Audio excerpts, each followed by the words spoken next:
Maybe this will help. Will this help you? Don't forget the maybe, baby. Don't forget the maybe, baby. All I'm saying is we need to get in the studio. Baby. It's showtime. Welcome to another episode of Maybe This Will Help.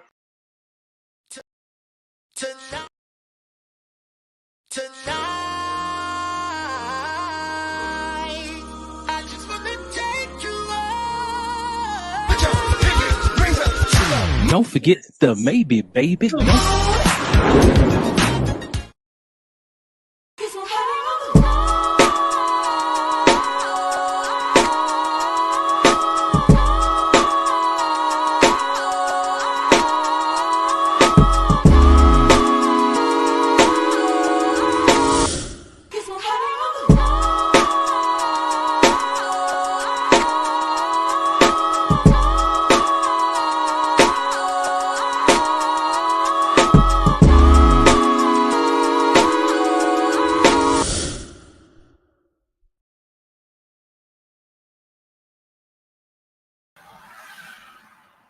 What up? What up, bruh?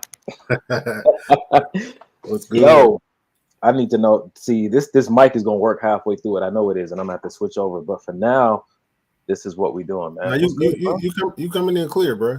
Don't It's even, coming in. don't even trip. I ain't gonna trip. Yeah, crap. I ain't gonna trip. Nah. Man. What's up, people? Welcome to another episode of Maybe This Will Help the Podcast. Mike, you say it. Maybe it sound better. Ladies and gentlemen, boys and girls, welcome to another episode of Maybe This Will Help the Podcast. We are here. I'm not sure how kid-friendly this show is.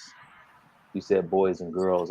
But some people, maturity-wise, are still boys and girls. See? I'm trying to be all-inclusive. I see what you did there. My bad. I don't know. Maybe Respect. Maybe this will help.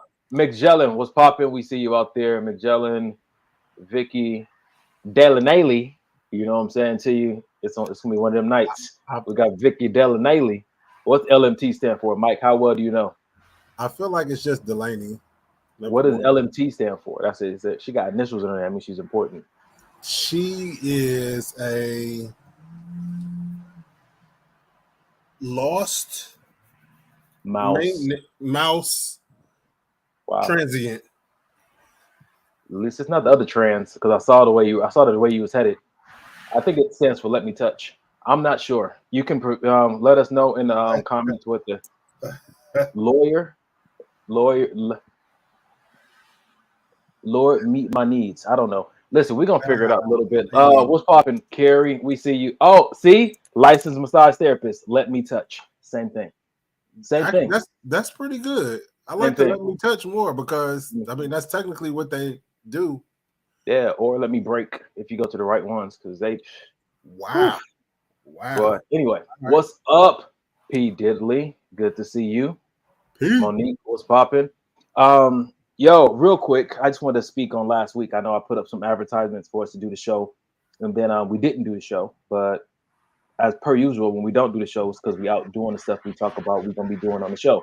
So some emergencies came up that we had to tend to as men, and we went where priority was. So thank you guys for still tuning in with us tonight. Go ahead and tag one of your friends or a few of your friends. Tell them to come over and join this conversation. We're about to get into that relationship talk that you can relate to, the good, the bad, and the alimony. We thank you guys so much for just all the support you've been showing lately.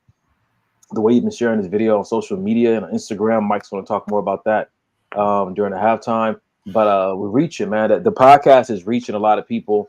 And again, you know what I'm saying? We don't have no gimmick. We just out here sharing our vulnerable, transparent stories about stuff we've been through and opinions that we've come to so far. And maybe it'll help.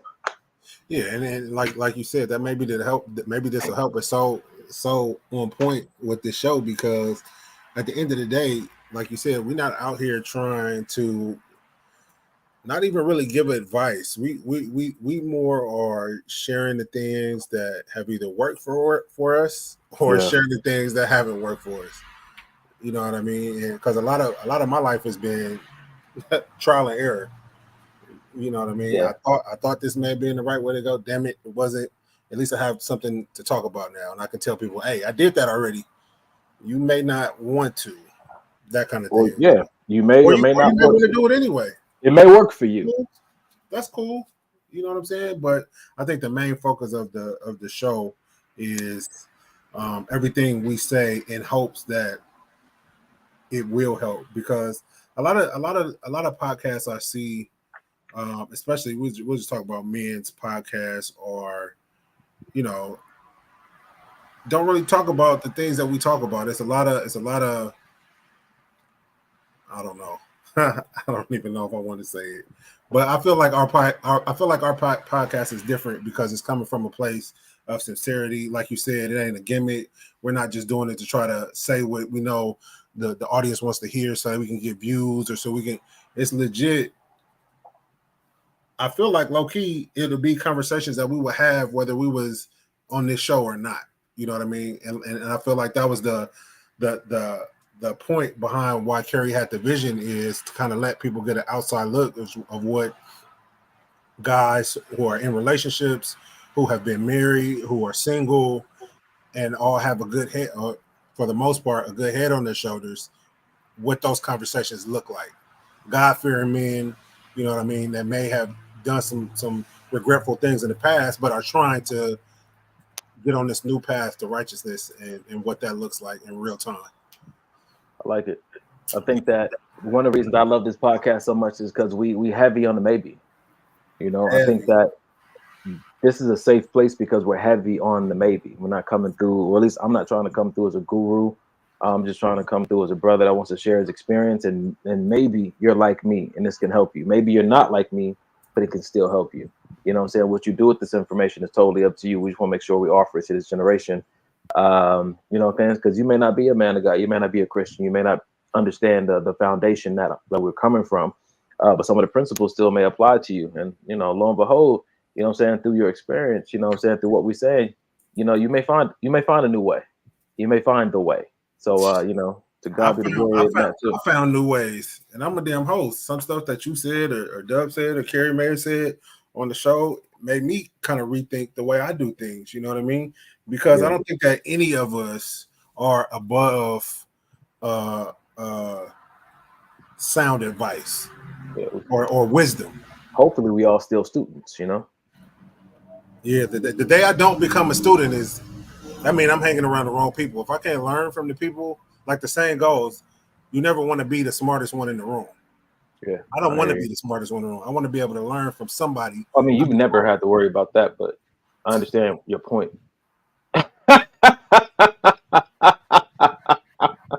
Like, have you ever? Okay, never mind. You're not even the smartest one in the room where you are right now. Ain't that right?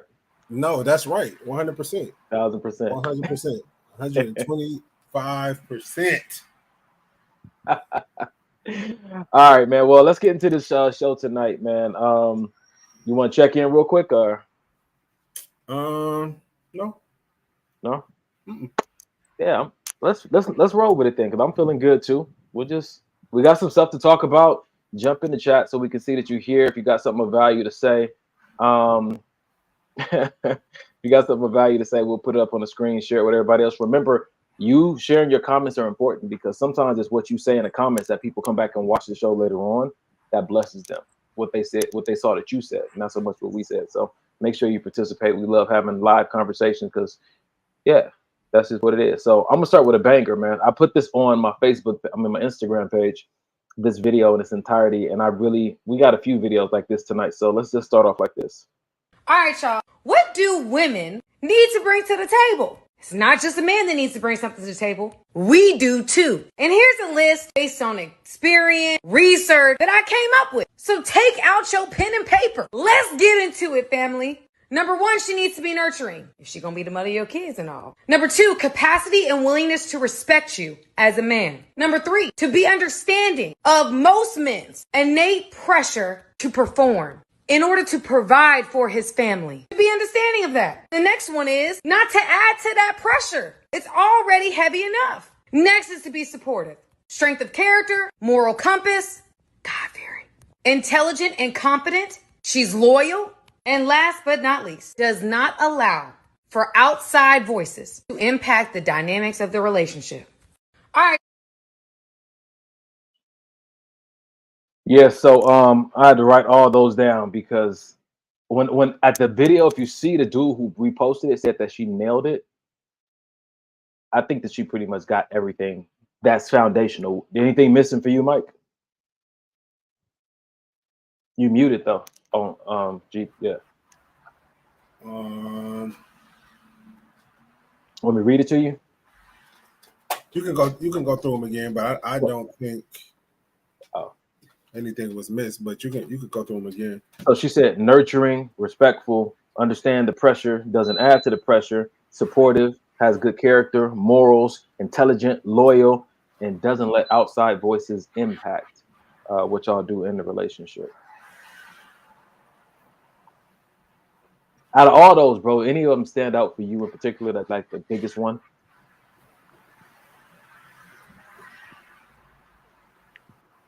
Mike is froze.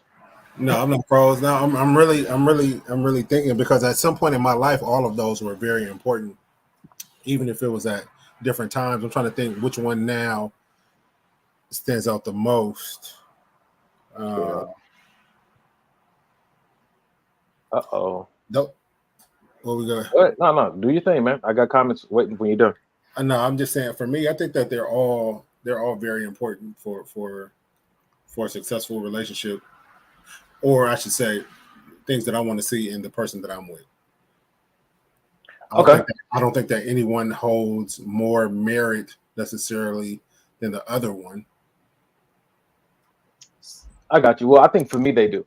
I think I definitely got some priorities of if I could only take one on with me, then which one would that be? So Monique said some men like peace overall. And I think for me, when I heard her talk about understanding the innate pressure that men have in society anyway to be providers, understanding that, but then not adding to it. I feel like a lot of times I've seen men and women understand a thing, but they do nothing with their understanding. They don't do anything positive with their understanding. They know that men have this pressure, or they know that women struggle in this area, saying so around certain emotions and whatnot. But what do you do with that knowing? So I love the fact that she said they know about the pressure that men have to perform in the society, and they don't add to it. Not for me. I feel like that is what contributes to that peace. Because for me, I'm teetering on, if I had to choose which one was most important, I'm teetering on respect and peace. You know what I'm saying to you? Like, out of all things, like those two right there for me, I kind of go back and forth, like which one like really nourishes me, or which one I say I'm bold enough to say I need the most. Over loyalty. Yeah. I got you. Yeah, because I'm looking at this from the standpoint, like, this is my friend. You know what I'm saying to you? I think that we do a disservice when we look at our romantic partner foundationally as a romantic partner and not foundationally as a friend. I feel like there's so many attributes that a friend possesses. Like I told you before, that people have these friends who they already vibe with, but choose to date strangers. And I'm wondering to myself, like, why don't you choose somebody who you already built equity with? You understand on a very, like, you guys vibe on a logical and emotional level pretty much. If they're your friend, loyalty has already been established, respect has already been established, value and equity has already been, established in that. But you go choose to date somebody you don't know, like, for what reason? And I know people, giving me legitimate reasons or whatnot, but I just feel like, when it comes down to it, when your romantic partner is your friend first, I feel like a lot of these things, they just come. If I read this list off again, some of these things should be present in friendships. Agreed. Probably most of those things should be present in friendships, and that's not just talking about friendships between male and female. That's same-sex friendships and all of that. Like, I want even our friendship. You know what I mean? It's important for you to understand what I go through on a daily basis. So when I come to you like, man, XYZ happened today, and I'm feeling XYZ, you can have some type of empathy there to say, yeah, man, I understand because I've been through it. Yeah. You know what I'm saying? But yeah, it's not always present. And I think that, again, this goes back to what she said, understanding the pressure and then not adding to the pressure. So there's things I can know about your life, but if I'm not present, bro, to like what I know about you, it's going to show up as a lack in our friendship. Yep. You know what I'm saying? I can just be off the cuff with some things and not really be, like realizing I'm talking to Mike, and I can say something about, you know, a dad that is triggering for you because I'm not really thinking about who I'm talking to. Right. You know what I'm saying? See, when you are present to consider who you're talking to, you cater things in a way that's caring and loving, right? Yeah. Because you have these specific details that allow you to be more caring. But if you have the details to be more caring, you still don't walk in that kind of care, then what's the difference between you and somebody else that is on the street? Because you're doing what they do, but you have information to do better, and you're not even doing that. So why don't I categorize you as a stranger as well? Like, why are you this close to me with this access? And if you're not going to use the important information that I've given you, you're not going to use the access that I've given you to bless me or to care for me in a particular way, then you don't really need this access because you're not even using the information and data I've given you. That's why so many people, you know what I mean? I in my later age, I've become very careful on who I call my friend. You know what I mean? There's so many people that give the title of friend to every and any old body for any old reason. And it's like, man, them people don't give two shits about you. Why are you calling them your friend? Because y'all work together? Because y'all known each other for a long time? Even because y'all grew up together? None of those are qualifiers to be a friend. I'm one of those people, bro. I just be friend this, friend that. Yeah, nah, man. I used to be as well, but it's just when I really realized and started to have like true friends, and I realized it was different from the people that I were calling friends. It's like, oh no, we got to make some changes here. Because I'm doing you a disservice. I'm doing you a disservice if I call you my brother or my friend, and I call the random nigga on the street my brother and my friend as well. Like, your title should hold some kind of weight, and it shouldn't be given to anybody freely. Somebody was we had this conversation years and years ago, and they was like, what do you want me to, you know, call you? Who do you want me to tell people that you are to me? I said, tell them I'm your Donovan. You know what I'm saying to you? Because that's my name, and I think that for me holds the most weight for me. You know, just put that my in front of it, because everything that I am and everything that I do per my name and my identity, I do here for you. And so that's the best way to identify me. It doesn't, I think, you know, you want to use a title that everybody else can understand, but that kind of stuff never really bothered me. You know what I'm saying?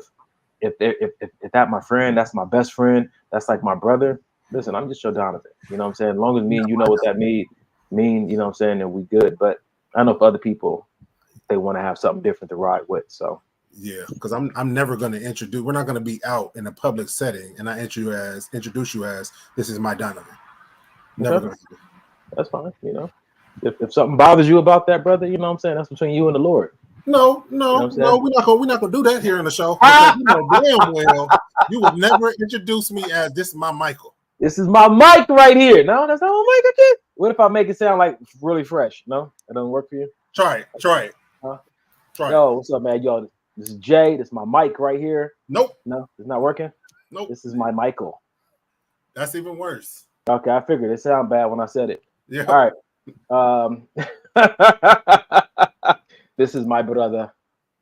I don't know, man. I just feel like that stuff it gets so much emphasis that is so unnecessary. It doesn't matter. I know who this person is to me. Like, I think sometimes these titles get so convoluted. You're struggling with trying to identify something for somebody else where it doesn't matter if they know who that person is or how they identify him. But that's just me in my own little bubble. I haven't found one person that agrees with me yet. There's validity in what you're saying 100%. But I think for me, when I call someone my brother or my friend, because of the experiences that I've had, because of how I am with the people that I love, if I give you that title, that means something to me. It's not just a title. There's a lot that comes along with that on how I treat you, how I view you, the things that I'm willing to do for you. Everybody don't get. So if I use that title, best believe there's only a few that have it, and it's on purpose that I'm saying it. It ain't like, oh, this is my brother. Nah, if I'm using that word, it's meaning to it. I'm kind of with Ali on this. Like, I do it if other people want it, but she said I never give an identity when introducing someone. I just say this is Juan. No need to add other words. I mean, that's what I would prefer. But you know, people like to be introduced a certain way, so I try to respect what other people want. And I'm also working on, you know, just calling everybody friend, because I found myself in different moments of my life meeting a friend and having so many people I call friends, but having no one to be a friend when I needed one. And so that was kind of like a wake up call for me, to put a little bit more value, emphasis on that title. But at the same time, I didn't really shift a whole lot. I'm still like in that arena, trying to figure out what do I really want to do with people and their titles and their names, because I just, I do myself like so much. I'm just, with me, I'm good by myself.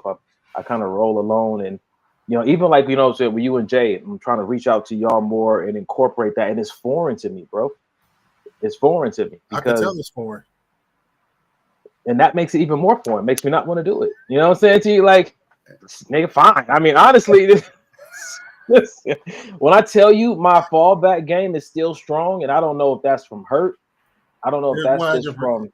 It 100% is, or not even wanting to get to the point to where it could even lead to anything being hurt. So I'm gonna just fall back. No love loss. There's no love loss. But before I get to this feeling of I'd rather just, it's cool. I'm the same. Yeah, it's like I see myself not applying a lot of energy in a lot of places. Like, I'll try it, and if it doesn't get a bite, and immediately, like, why am I gonna try harder? Like, it's all good. People are busy. People got things to do.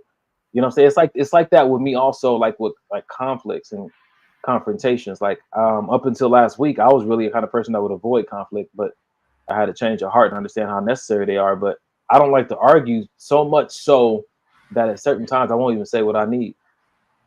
I don't want to argue so much so at times I won't even say that I'm uncomfortable in a situation, because I just don't want to argue about it. And I recognize that I shouldn't be around people that if I say I need something and it should turn into an argument. Those are not the kind of people I should really be invested in. Yeah. And I found myself around those kind of people who are so used to getting what they want, or so used to me being okay with what they do. The moment I have a slight issue with it, they got an issue with me having an issue with it, when I'm really just my own person. You're your own person.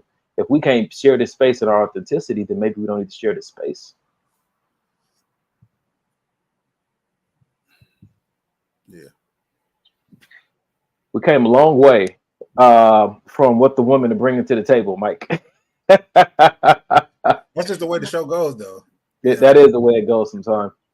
I think Ali said something earlier I want to reach out to. She said, she, in response to that video, she said, is that really bringing something to the table? And that's real talk, because yes.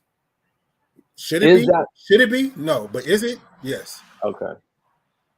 Like, so those should be a given. That shouldn't be something that you pull out on the table. Like, listen, I'm bringing nurture and I'm bringing respect. Like, that's what you're supposed to do. But right? But then again, that's funny. Me and Jay were having this sort of conversation. Who told them that that's what they was supposed to do? Like, some people ain't never heard this is what you should do when you're in a relationship. These are the things that you should. This is how you should. Some people wasn't even brought up, raised, know nothing about that. They didn't see it, know nothing about that. So who says this is what they're supposed to do? See, this is where I'm at, bro. I saw this video recently, and it said that it's not from my doing, it's from my being. So I don't wait for you to show me something to show you nurturing.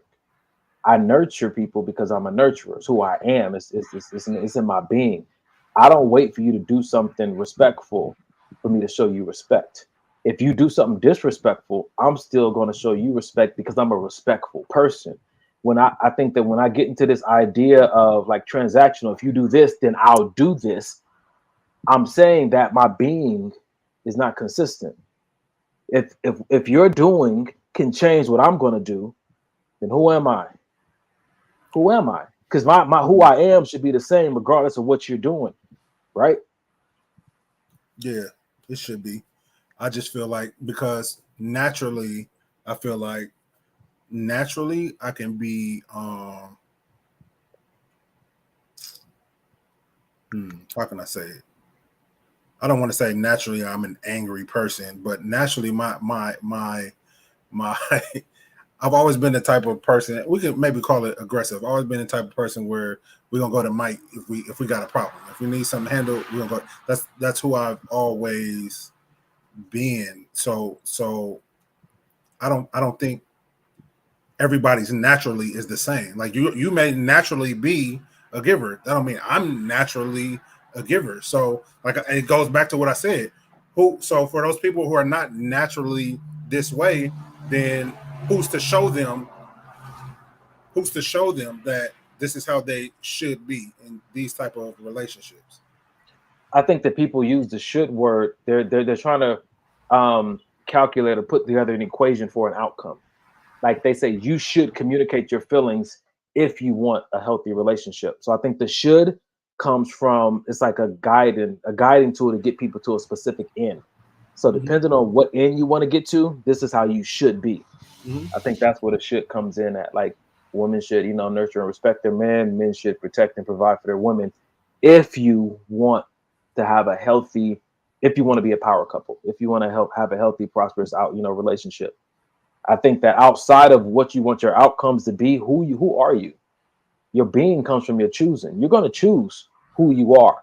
And you're choosing who you are when it's no longer dependent on what's happening around you. Like my mantra, like after my mantra, I do my intentions in the morning. I say 6 things.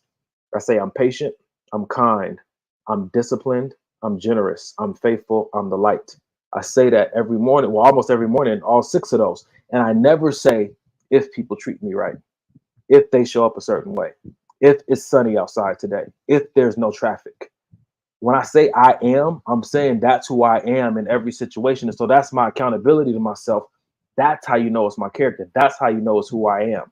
And I think that just, so when I come to the table, I'm not bringing those things with me. That's just who I am. And so that's why it goes back to Allie's question. So then outside of who I am, then I realize, okay, what am I also bringing to the table? Stable income. Am I also bringing to the table a knowledge of wealth on health and wellness? What else am I bringing to the table? That's the skill set, not the character. I hear you. What you thinking though? So what I'm thinking is sometimes, and I'm not saying this is you, but I'm thinking this has been me. We say these mantras and we say these things and we say these, we get in the mirror and we say these things because these are things we aren't and we want to become them, but that's not necessarily who we are. So let me devil's advocate that, because I used to feel the same way. And I was listening to all these things the Bible said about who I am. And my friends would try to, pump me up or just remind me and affirm me of who I am. And so I told myself I have to become that. And in my prayer and meditation time with God, he said, you don't have to become that. You have to become that. It's already who you are. That you've put things on top of that are masking who I truly made you to be. So it's not like I'm trying to acquire that. I'm actually getting rid of everything that's keeping that part of me from coming forward. So it is who you are already. But we have some wounds and some traumas and some healing that we need to experience. And once we get rid of every weight that besets us, once we get rid of the false identity, then our true identity comes forward. I don't think it's something that we acquire and put on. I think it's already embedded in us.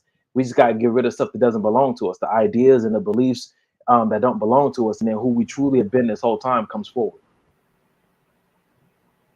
I'm patient and don't even know it. I'm generous and don't even know it. I'm a generous person in my heart and in my being, but I grew up with a poverty mindset. But if I can get rid of that mindset, I'll see the generous man.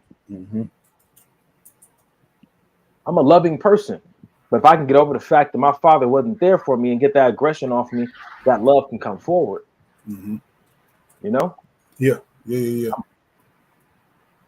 And those are the things I have to tell myself, especially with the patience piece. My grandfather even talked heavy about patience. I know that I'm a patient man, but if I have to get rid of this feeling like I'm going to miss out on something, this feeling that I got to strive and work for everything, this feeling that if I don't do it, everybody's going to suffer. If I get rid of that mindset and those beliefs, then the patient man inside of me can come forward. The only reason he's not showing himself right now is because I picked up worry along the way, and I've identified with anxiety, and that's keeping the true me from coming forward.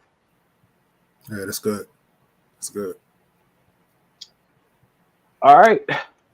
Well, let's keep it pushing then, man. You got anything up? Well, we got a few things in the comments. Monique said, what shouldn't happen is someone trying to be, do, or bring who they aren't. It won't last in the end. I mean, we can have that discussion about some people call them not imposters, what they call them? What they call them? Representatives. And some people just hopeful that they can show up. It's some people legit that I'm just trying to be this different person than what I was. So this is what I'm gonna try to bring to the table in hopes that it'll stick. And to me, I can respect that. You're not trying to be the same bum ass nigga you trying to be like, I get it. And you may not be there yet, but this is how I'm gonna present myself to the world until almost like a fake it till you make it kind of situation. And, and then here's something about that though, because I've seen people say before, like, they'll look at their experience with me and say, nah, that brother, he's not patient and he's not kind because of their experiences with me. And I could easily say you caught me on a bad day. You know what I'm saying? I could say a whole bunch of things, but at the end of the day, it doesn't matter what anybody else says. It only matters what I say about who I am, because your interpretation of how I do me doesn't define me. Yep. Because everything that I'm doing has to pass through your personality filter. And so you may see traits in me that I call patient, but remind you of somebody that you don't like, and you've already identified them a certain way. Now you associate me with them because I look like them or I talk like them. And so you're not really seeing my character because that filter of yours has already redefined me in a way that fits, what you want to see. So we have to be careful also about when people say, well, you're not showing up this way for me or to me, understand that that's just their perspective or their opinion. It doesn't necessarily define you. I'm not saying you can't take that as self-accountability and say, okay, maybe I need to work on some things, but just be careful of, whose opinion of you take to heart. Agreed. Yeah. You drinking coffee? Nah, man, that's my my Wonder Shake. Remember that stuff that I was drinking when all four of us on the show and y'all didn't want me to drink it no more? Oh shit! It's almost there. Not the exact thing. That's when he's about to get banned off the air. What you got about this one, Mike? She says trauma is the key to what you have become, not necessarily who you are. It's the defense mechanism. Yeah, 100%. I agree with that 100%. I mean, from a childhood, when you start seeing certain things or being subjected to certain things that has a tendency to affect the what you tell me how you really feel, bro. has a tendency to affect the adult that you'll become. Yeah, you know what I mean. Sometimes you don't even realize, like, why am I this way? I mean, it took me finally going to therapy to because I've always had the question of why I do certain things, why I move the way I do, why I feel the way I feel. Come to find out, it was stuff that was going on from when I was a kid that I had to remember in therapy, to where I had aha moments like, man, yep, that was probably when that started. You know what I'm saying?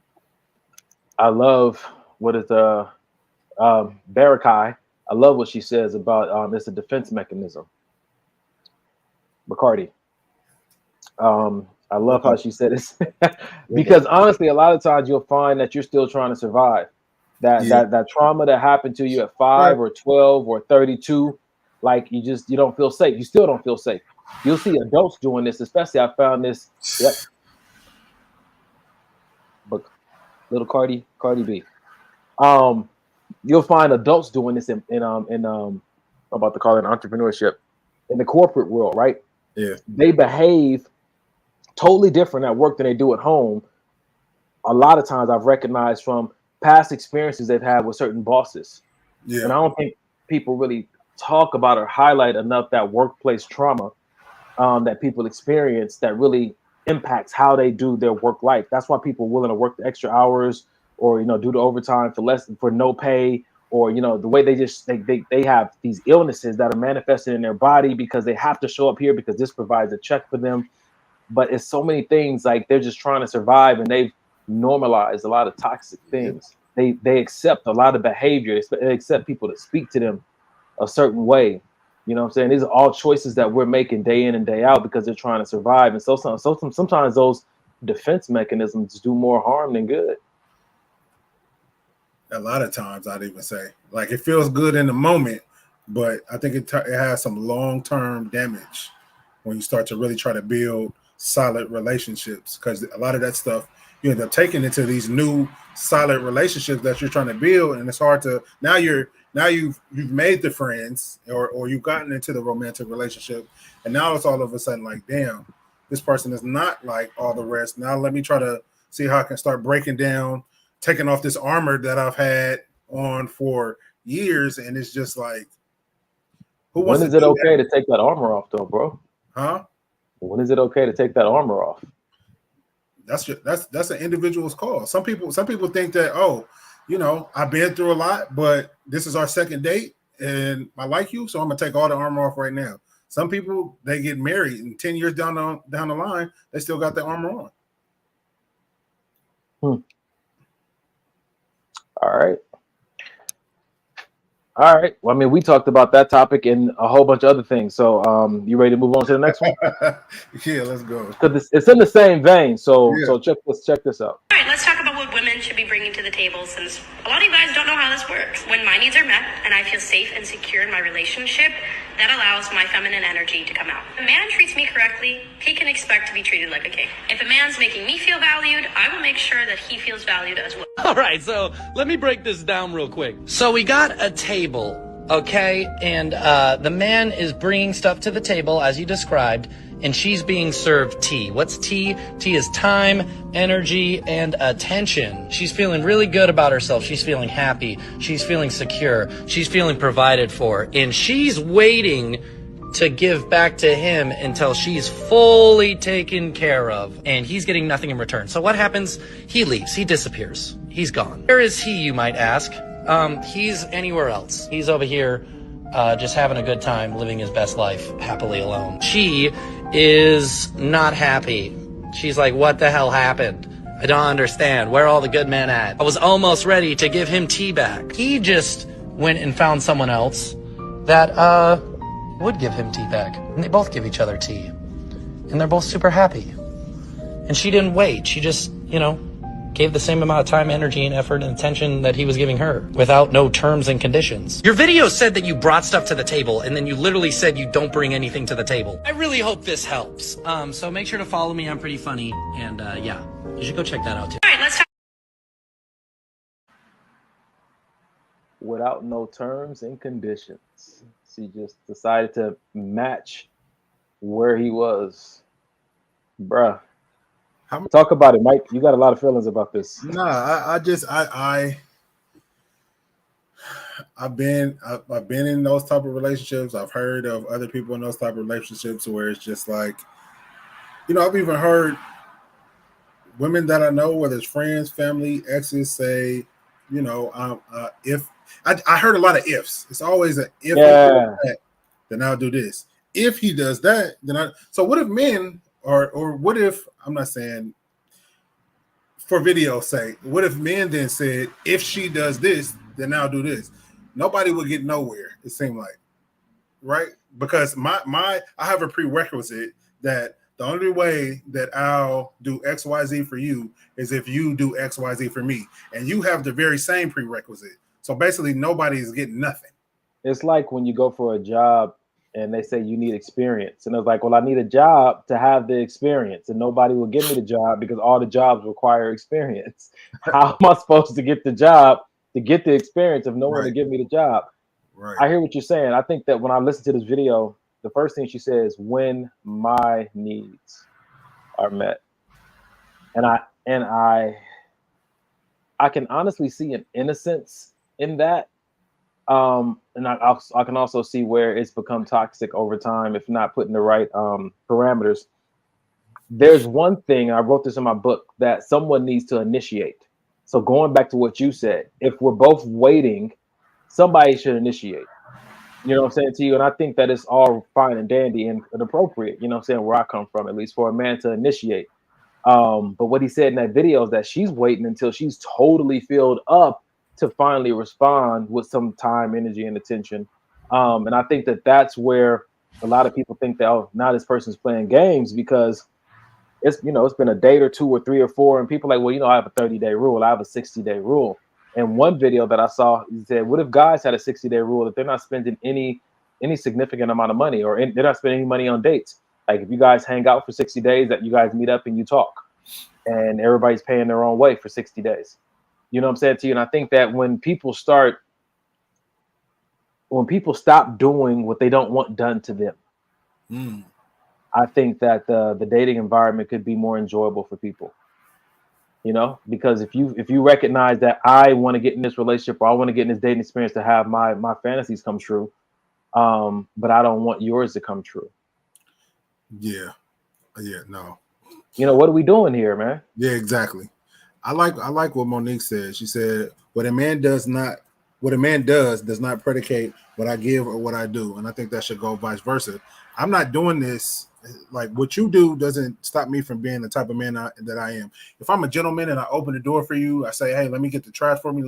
That's what I'm going to do regardless of whatever you do for me, because that's kind of like we were saying before. That's innately who I am as a person, as a man. Those are the traits that I take on. These are the things that I do regardless of who you are. My girlfriend, my wife, some old lady on the street, some random woman at a gas station. If it's somebody walking in front of me, you're a woman, I'm going to open the door. Not because of, oh, I need a thank you, because I've seen some men do that. If I don't get a thank you, I'll close the door in your face. Yeah. So if we stay in that same place, man, just of thinking about not if. So we're talking about date 2. You know what I'm saying? I'm just operating from my nature, who I am. I'm a provider. I pay for my friends, and I'm gonna pay for this date. That's just what I do. And you know what I'm saying? I'm a loving person, you know, so I'm looking out for you in a very particular way because I found an interest in you. If I'm on date 2 and I'm not seeing the things that I need, then it's appropriate for me to be like, okay, cool, I'm good.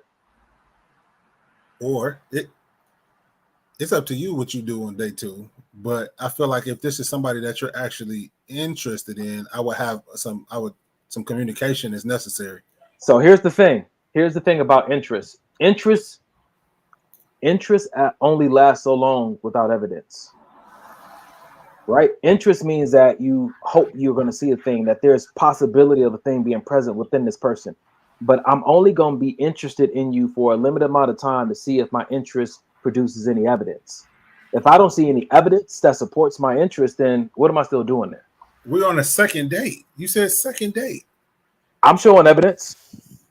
Okay, but they might not move as quickly as you do. That's why the conversation that's why the conversation needs to be had if this is somebody that you're may want to pursue. What does the conversation sound like then, Mike? Conversation sounds like, hey, you know, I know it's our second date and I feel XYZ about you and I can see XYZ in the future.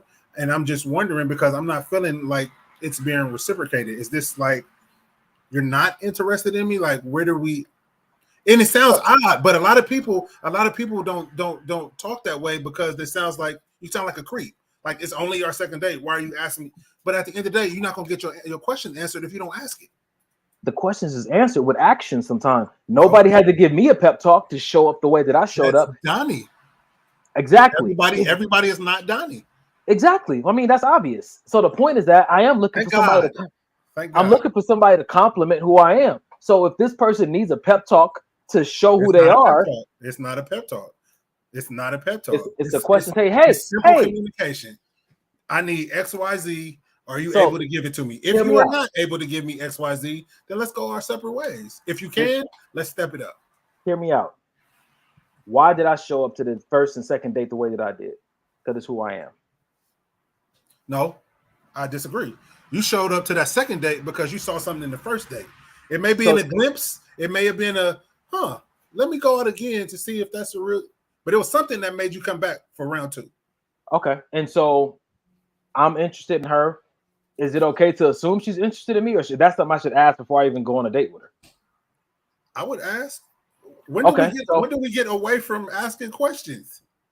No, I'm just saying, at what point have you asked enough questions to know what you need to know? Because at some point, I feel like you're asking.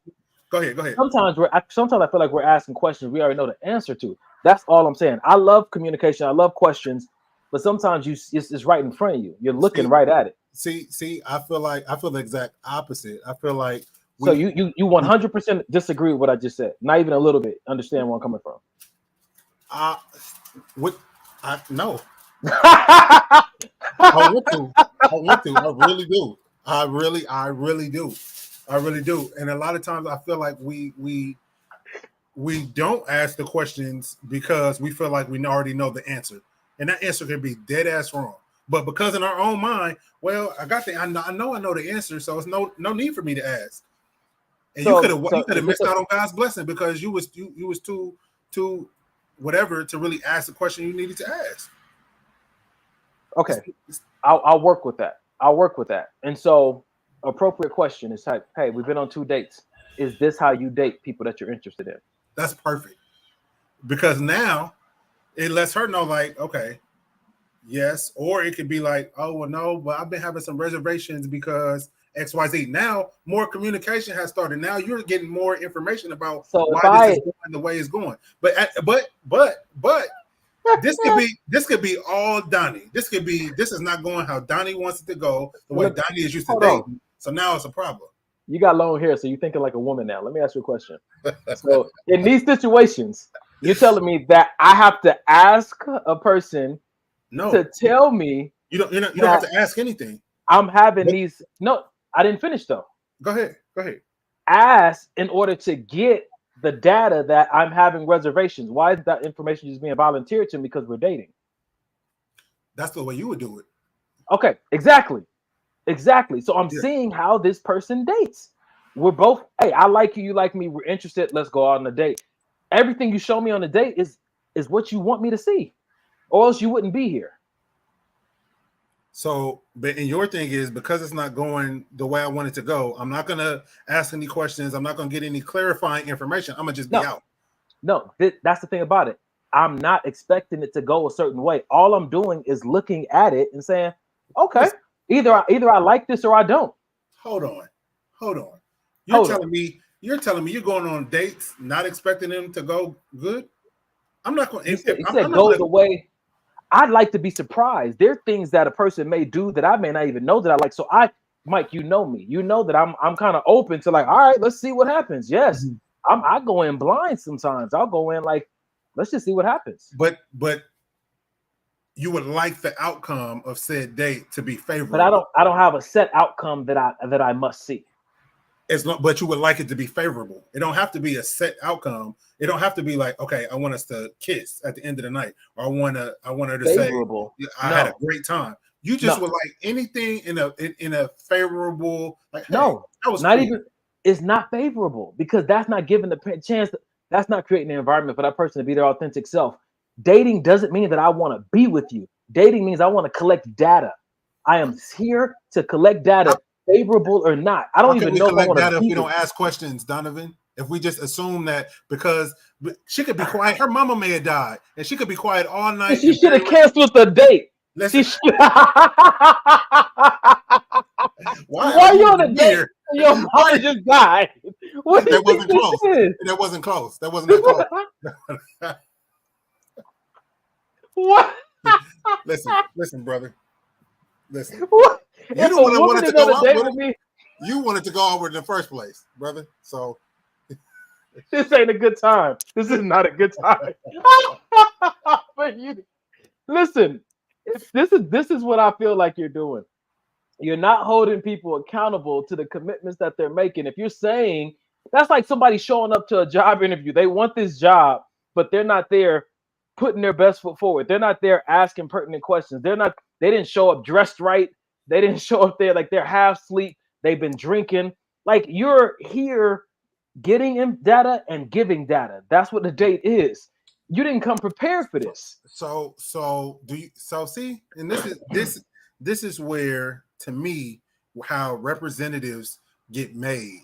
Because you want to see me at my 100 instead of where I'm actually at. So people have to put on these facades of, I got everything going on. I got everything together on this first date so you can be interested in me. Everybody's not there. I'm having a shitty fucking day. I came because, I was excited to see you, but my day is shitty. But if you don't ask, and we don't, because you said it's gathering data. I don't understand. I don't understand how data has ever been gathered with no questions being asked. You tell me, Mike. You going to the extreme. You're acting like we're not asking any questions on the date. That's what you do on date. You ask questions. I may not ask you that specific question you're asking. Your question. You said, Mike. You was like, "Hey, I'm feeling some type of way about how you showing up to this date." I'm not asking that question. I'm asking different questions. But that's the answer you need. You gonna tell me what I need? You're telling me what I need. No, you said it. You literally said this girl. I don't need that. All I need to see is what I'm seeing.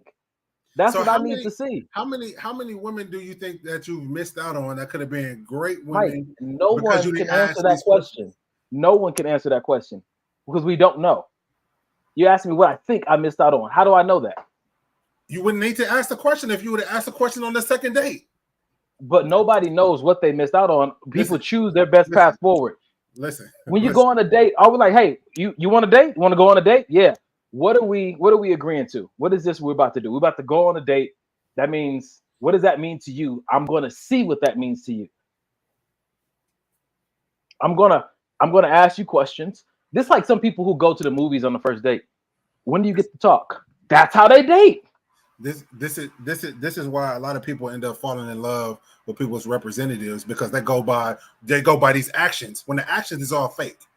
I can ask you a series that we can ask questions and go back and forth, and at some point you'll get caught up to me and I'll get that red flag. I can't do that by your actions, because if I'm just looking and I'm not asking anything, I'm just saying what you want me to see. I did it for many years. And I'm speaking from experience. I did it for many years. You didn't ask any questions at all? No. What I'm saying is I was the guy that knew how to act, because I know you're not going to ask me the right questions. So I'm going to act the way you think I should act. Yeah. I'm going to act the way that is going to get me to where I want to be with you. Anybody could do that. So anybody can't say the right thing? They can say the right thing and do the right thing. But conversation, normally what I've encountered is they'll slip up or they'll say something or some well, you said this and now that's not adding up. When you're saying this, something will happen. They'll slip up. 100%. 100%. What you looking for on these dates? For somebody to slip up? Listen, I'm just not trying to leave on a second date because I don't have enough qualifying questions to leave. Why not? Because I'm interested in the person, or I wouldn't be there on the second date. As quick as that interest came, that interest can go. It could, but listen, if I've said, hey, what have you seen? What have you seen in this person when you saw them at the coffee shop that makes you say, listen, I'm giving you at least 21 dates. I don't care how you act.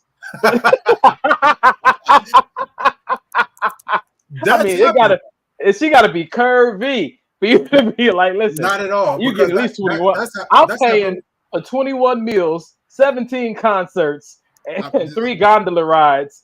I don't care how you show up. Listen, if you have the right woman in your life, it'll happen. Trust me. Again, speaking from experience.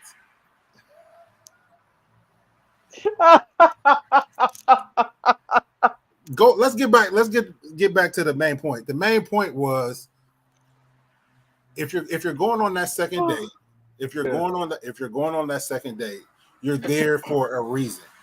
Yeah. So why drop all the reasoning you had to even show up for the second date? Why drop that without asking the question? If I give you my honest answer, will you accept it? I accepted it when you first said it. It's just stupid, like your face. Shout out to Dub. I hope Dub is watching. Shout out to Dub.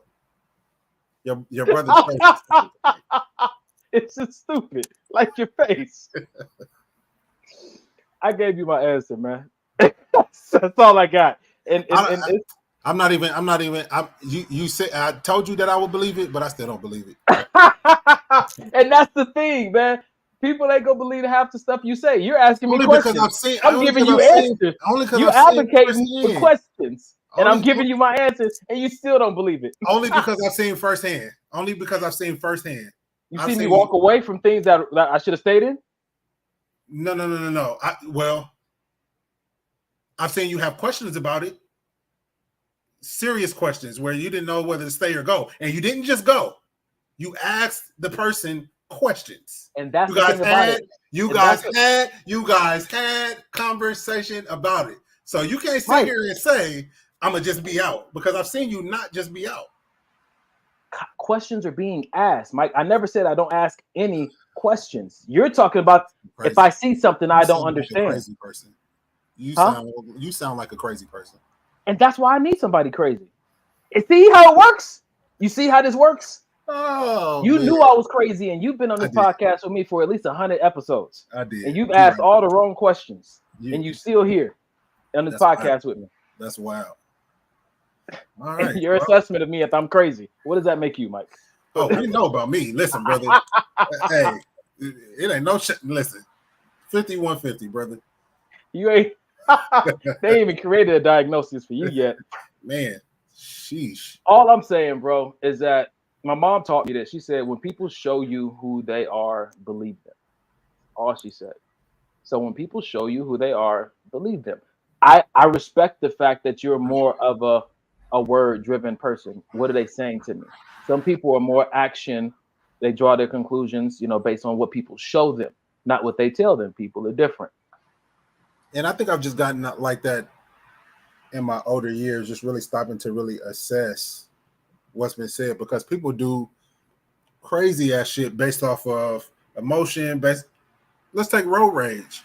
You got mad because I cut you off, so you took your brand new vehicle and smashed it into my vehicle. Is that really, in retrospect, is that really what you wanted to do? In the moment, maybe, but you just did it out of how you felt in the moment. So actions are based on how we feel in the moment. Let me do this because I know in the podcast he said he liked nice ankles, so I'm gonna wear a dress that just shows my ankle so he can see. Smart. So how are you delineating between what a person says and what a person does? Don't they fall into the same? Huh? Don't they go in the same category? What they say and what they do? No. What they say is more important. For me, yes. Okay. I think that what people tell me, I think that what you say needs to be backed up by actions. But for me, what you say comes first. Okay. Not what you do. What you do comes first for me. I think that's good that we found our way to this difference. I guess people they're different. Like some people say actions speak louder than words. Some people don't believe that. Thank you. What makes sense is that explains a lot of our relationship. Just what we just discovered right between us, right? Yes, that's wild, bro. People have said really before, good. Like, I've told people before, like, man, yeah, those are just words. And they're like, what do you mean, just word? Like, no, not like they don't hold any value, but what holds more value for me is what you do. That's wild. That's good. That's good. I feel like we're bonding. Right now. That's good. I think we understand each other a little bit better now. 100%. That's good. I know people are like, what the fuck are they talking about? But it's a breakthrough for sure. Wow. Yeah. All right. Yep. It's halftime. When it comes to like affirmations and stuff, you know what I'm saying? Like, I know that's part of when people love language, some people prefer like affirmations over acts of service. Like with me, bruh, it's what you do over what you say every day. Yeah. That's good. Yep. Yep. All right. That's wow. Wow. Yeah, we're gonna talk after the show is up. It's such an epiphany for me right now. It makes so much sense. Jesus Christ. Take it away, Mike. It's halftime. Ladies and gents, we appreciate you guys for staying tuned thus far. If you guys are not following our socials, please go do so. Maybe this will help the podcast on YouTube, Facebook, as well as Instagram. If you guys have any businesses, whether small businesses, big businesses, whatever they may be, even if you're just getting off the ground, please let us know. You can either email us at maybe this will help podcast. Is it maybe this will help podcast? Maybe this will help podcast at gmail.com, and shoot us all your businesses over, and we'll be sure to shout them out on the next show.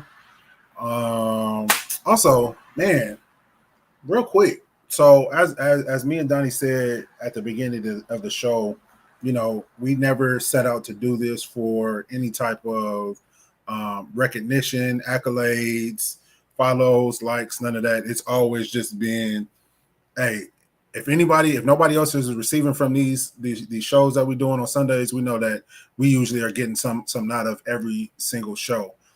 But you guys, the viewers, have been showing up for us on Instagram,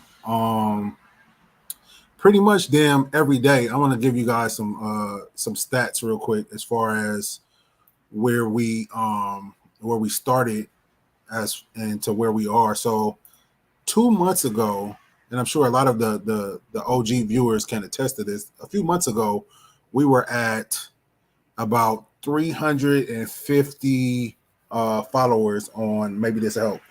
And for us, that was good because in our world, in our minds for this show, if we can reach 350 people, like that's great. But after about 2 months, we're at 1,528 followers on IG, and that to me shows that we're doing something right, and somebody somewhere is being helped, and that's all we've ever truly wanted to do. We got a couple of videos that have gotten over 200,000 likes, and people are sharing the stuff, commenting on the stuff. So we just want to say thank you, and we honestly appreciate the love and the support that you guys have been showing us, especially in these latest months, and especially to our OG viewers, that have been there for the last, what is this, 5 years, 4 years? 4 years? I think more like 4. I think 4. 4 years that have been sticking with us for these last 4 years. We appreciate you guys, and we pray that you'll keep rocking with us, man. It's been a journey, you know what I mean? The show's had ups and downs and laughs and cries, but at the end of the day, I feel like it's definitely helping somebody. It's helped me. I know it's helped my brother Donnie. So yeah, we look forward to many shows to come, as long as we're able to stay on air. Donnie, there's your cue. That was the segue. Yeah, my bad. Hold on, let me redo it. Let me redo it. Yeah, so we look forward to staying on the show, as long as we can stay on air. Ba, ba, ba, ba, ba, ba, ba, ba. Just send your money, send your money, send your money, send your money, send your money. I couldn't hit that last note. The way we stay on air is through our Cash App and our, what we got, bro? We got Cash App and Venmo. Yeah, we got Cash App and Venmo now. Yep. Yeah, so you can we're gonna have the other, I guess, QR codes ready for you at some point. Yep. But yeah, any donation, any size is appreciated. If you've been helped, help us stay online. That's it. If you've been helped, help us stay online. If you were almost helped, then help us stay online. If you were triggered and traumatized by something we said, help us stay online. Because you never know, that you need healing unless somebody triggers you. So you're welcome. Our Cash App is $ maybe this will help. If you want to get connected to our Venmo or Zelle or something like that, just go to maybe this will help podcast at Gmail. Maybe this help podcast at Gmail. All right. You ready to get back into it, bro? Yeah, I am. At the start of the show, can we switch? Can we go back to where we were? Yeah. At the start of the show, and this usually happens when I'm not feeling 100% about being on the show, or I'm tired, or got other things on my mind. As the show progresses, it never fails. I feel like I become more alive, more rejuvenated. You know what I mean? And that's another, for me, that's another check for me. Like, this is something that you need to continue doing. You know what I'm saying? See, you're the kind of person that on a date. Nope. They'd be like, this nigga didn't come for a real date until halfway through it. Oh, now I'm warmed up. You're welcome. I appreciate whatever I can get these days. Man, see? A good co-host is hard to find. So I'm just grateful. I'm grateful. Ladies and gentlemen, tag somebody. Have them watch the second half of the show. Just want to shout out to the fellas who watch and don't really comment a lot on when we're live, but you guys send us the text messages and the Gmails behind the scenes. We know y'all watching. We appreciate y'all giving y'all content behind the scenes and your support as well. Let's get into this next video, bro. Hold on. So Reggie, if you watching, brother, you need to chime in. You didn't say you wasn't going to be on the show tonight. So if you're watching, even on rebroadcast, you need to call in and explain to us why you're not here tonight. I'm gonna have to check with his lady, because I know last time we spoke, he was in the hospital. So I need to hit her up and get an update. Are you for real? Yeah, you didn't know that? No. Yeah, he was in the hospital, man. Let me see. Yeah. Oh shoot. Nah, I didn't know that. Yeah, I'm gonna send you a message. All right, I got you. All right, ladies and gentlemen, we're about to get into the second half of this show. And it goes a little something like this. Hit it. Women, the state of men.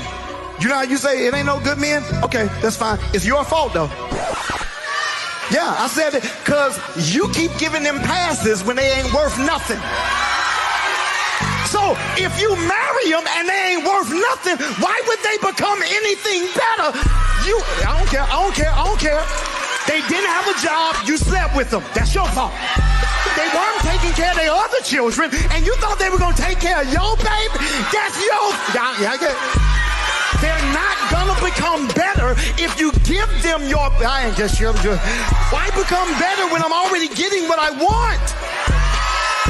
Hear me, in Hollywood right now, the writers have went on strike because they ain't getting paid. You know what we need? We need women to go on. Y'all ain't. No, if you ain't got a job, if you ain't consistent, if you ain't got character, you ain't getting none. Y'all don't like that. God set this up the right way. Now, right now, it's about rings. If you want to marry, you should get a ring. Then you say, well, he ain't got to get a ring. No, see, you're cheating yourself. Because if he can't manage his money for a few months to buy you a little bitty ring, you think he gonna manage money for your legacy and your destiny and your posterity? No! Y'all let us get away with too much. Women. What's your thoughts, man? Man, I would agree. So you think women should go on strike? I would agree that women complain about there not being any good men, but the reasoning is because we are allowed to get away with a lot. And I feel like if women held certain men to a higher standard, then maybe that wouldn't be the case. But I also feel like it goes both ways. I feel like we both male and female need to hold each other to a higher standard. I don't really think the buck stops with men or the buck stops with women. I think, it's time for us all to get our shit together. Because we're gonna rewind a little bit, because you're saying that women let men get away with a lot of things. Not the ones who give up on the second date. You know what I'm saying? After they've been seeing what they need to see. Full circle. Full circle. The people who are seeing stuff that they've identified that doesn't work for them and say after the second date, I'm good. You know what I'm saying? It's like ain't nobody getting over on them. You know what I'm saying? People say, ask more questions so that I can feed you more lies. And people talk a good game. You know what I'm saying to you? People talk a good game. What were we taught in high school, Mike? In order to get a woman, you had to have what? Game. You had to have game. You know what I'm saying to you? And so this is what I'm saying about, asking no questions. What's the point of asking a question if you don't have discernment, right? And sometimes discernment don't even need to be, you can have discernment about a behavior. I'm not saying don't ask any questions, but again, like going back to that full circle moment, God is revealing to me what I'm seeing versus what you're saying. You know what I'm saying to you? And so we're talking about all these men are doing this and doing that, and they're getting over on women. They're not getting over on all women, and all women ain't getting over on all men. You know what I'm saying? Some people's out there recognizing that this ain't sunshine, so I'm moving on. We're not scared to that, I might miss out on something good. I've spent time with God. I know what it is that I need, and if I'm not seeing it, then I don't have to stay. I don't have to be hopeful. All I need to do is collect the data, go back to God in prayer, and be like, nah, this ain't. Either they're not ready or they don't want to show it to you. Let me tell you this, bro. I've been in relationships before, or I've dated a woman before where she had the things that I needed. And if I would have got caught up in that, I did get caught up in that actually, and it hurt me because I never asked myself, is she willing to share what she possesses? That's good. Knowing she had it wasn't good enough. I saw it in her, I saw it on her, and I was like, yo, me and her could really make this thing rock together. But I never stopped to ask if she was willing to share that thing with me. So seeing it in her and on her is not good enough. The date lets you know what she's willing to share, how she's willing to participate. A person can have the goods. They can have everything that you want and need to walk out your purpose. But if they're not willing to share that with you, then it's almost like they ain't got it because you ain't gonna get it. That's why I'm saying these behaviors are important. I need to see your willingness to participate and contribute what it is you possess, not just I need to see it on you. Like, is that something you share? Are you a true partner? I agree with that. I also think that, you know, sometimes people don't realize that with the potential that they even have in themselves. And we said that on one of the clips that went viral. Sometimes it takes you sticking with that person and helping bring that thing out of them for them to even see it themselves. If you can see a future with that person, you know what I'm saying? If you are in it with that person, you can see this future with them. You're like, yo, I'm going to love you. And sometimes it's not going to be in a dating environment. Yep. Sometimes it's going to be as a friend. Yep. Because you know what? Yep. Dating or relationship is a responsibility. If you're giving someone a responsibility that you know they can't handle, you're purposely setting them up for failure, and you're going to hurt yourself as well. If you know they're not ready for that level of responsibility, but you're just trying to give them a relationship in hopes that they'll figure it out along the way, and you have seen evidence that they're not ready for that, that's not cool. You can't say you care about somebody if you give them something that's too much for them. Yeah.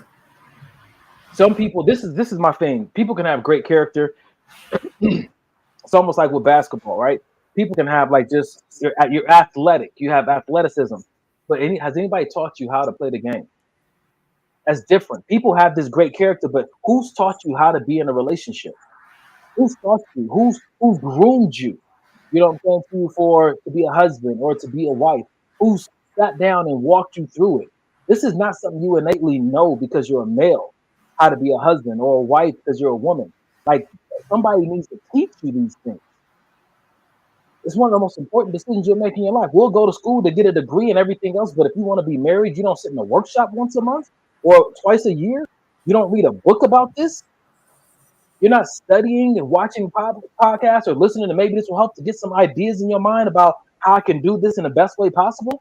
You just expect that because I like this person, everything that's right about me is going to come forward to make this a healthy relationship. Where do you practice? Who do you practice with? Who is showing you?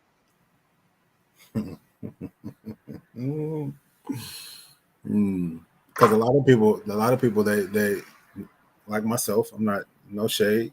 A lot of people, unfortunately, have to be married 2 times, 3 times, 4 times for them to get it right. When they could have just got it right the first time, if they would have, like you just said, put the same effort that you would put into anything that you want to work. Not just school, not just this job that I, went and did research before I went to the interview and went to the the actual headquarters to learn more about the job. These are the things that you should do in relationships as well. Like, if I want to be married, let me really find out about marriage. Like you said, if I have to go to a counseling session for marriage by myself to really figure out how to do these things, let's do that. Bro, I've been interviewing married couples for decades, bro. I've been going to workshops around couples and around marriage. I've been sitting underneath married couples. I've fortunately been able to get into rooms where it was only for married couples to talk about marriage, trying to understand what it is that I need to leave behind when I get into a relationship and get married. I got a chapter in my book before that I do called Single and Set in My Ways. Mm-hmm. Like, we take this single mentality and this single routine and this single way of doing life into a partnership, and we wonder why it's not working. Because you don't want to die. You don't want to let that go. You don't want to give up your single ways, your single routine. You don't want to give up that single-mindedness. Your main goal is to make sure you're good. That can't be your main goal in a relationship to make, let me fall back.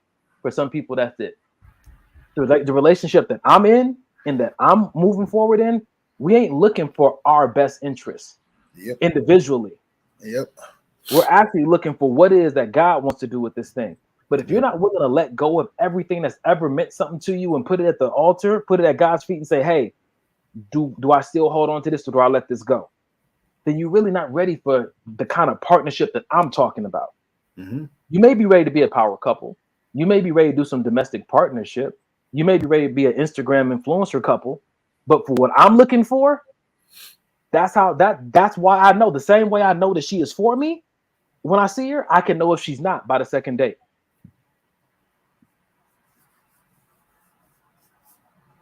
That's good. That's all I got. She said, Rattler, hey now, I said her name right. I'm a strong believer of if you don't stand for something, you'll fall for anything. I'm with that, man. I think that when we go back to the video about women going on strike, I'm not sure if I believe strike is the solution. I know that the guy said that writers are on strike because they're not getting, I guess, the compensation or the benefits, or they're not getting something that they want. And they have to go on strike in order to get that. And I'm just questioning in my mind that if that's happening in Hollywood, is there a different place you could go and get the compensation that you want, but you just want to be in Hollywood? You want to write for Hollywood? Because sometimes it comes down to we're not getting what I want because we ain't supposed to be in that industry. You're so fixated on the type of woman that you want that now you're getting angry that you're not getting what you want from these type of women, when really that's not the type of woman you're even built for. And I think sometimes we got to go back and look at ourselves and be like, I'm pushing so hard for what? Have I even asked God, is this where I belong? I put a quote up a long time ago that said, no amount of patience is good enough if you're not in position. First, you got to align yourself as a man to make sure you're aiming at the right group, the right niche, the right industry, be it purpose or a person. You know what I'm saying to you? You have this list of things that are important to me, and she must have these things, and I'm not even consider how that impacts my purpose.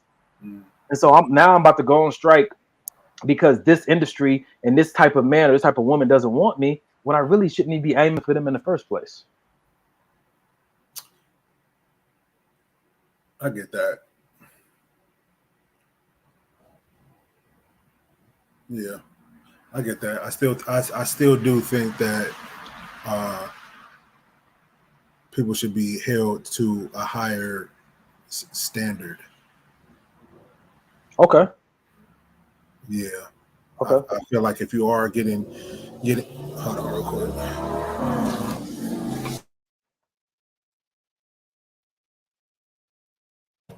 I feel like if you are getting mistreated, then yeah, you need to hold your significant other to a higher standard, whatever that looks like. Whether it's strike, whether it's leaving that person, whether it's if you feel like you can have a conversation and stuff, whatever the case may be, I feel like we should hold each other to a higher standard.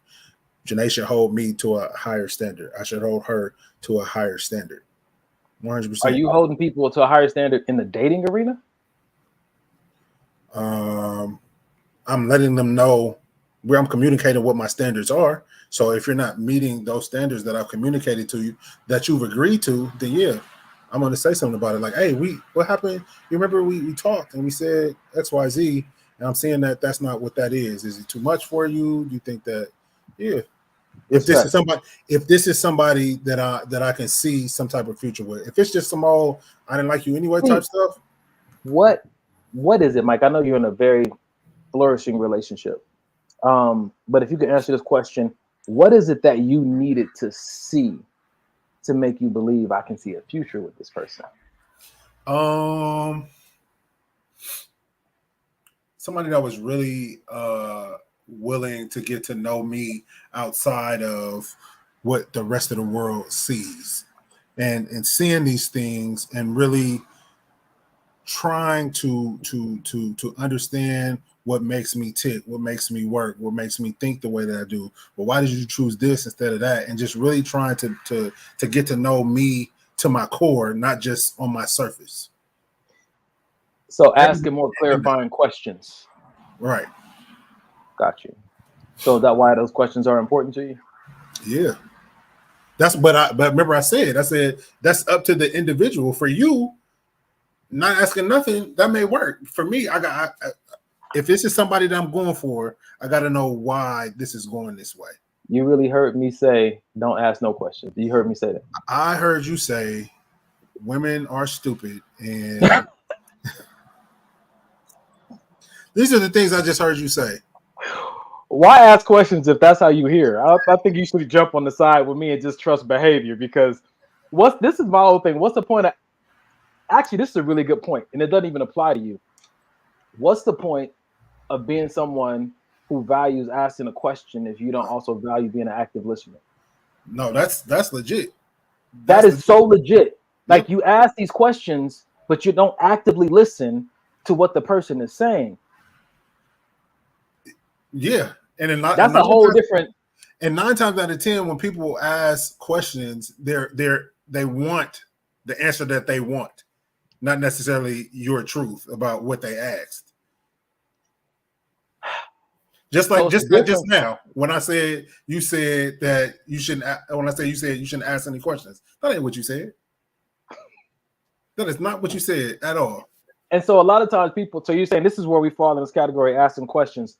I'm not really trying to get to know you. I'm really just trying to see if you're who I want you to be. Come on, man. Those are different. Those are completely night and day. You're not trying to get to know me. You're trying to see if I'm who you want me to be, or if you can make me into who you want me to be. Yep. I saw you on Instagram, and I saw that you were a single father, and I think that's cute. And I saw that you had your own businesses, and that's cute. So now I wanted. You don't even know me. You're dating somebody you saw on Instagram, bitch? Bye. Listen, I see your potential and what I could do with it. Yep. Never asking you what do you want to do with your own potential. That's where I failed in my last marriage. That was it right there. I see your potential, so I'm gonna just run with that, and I'm going to bring the potential out of you. The way I want to see it. The way I want to see it.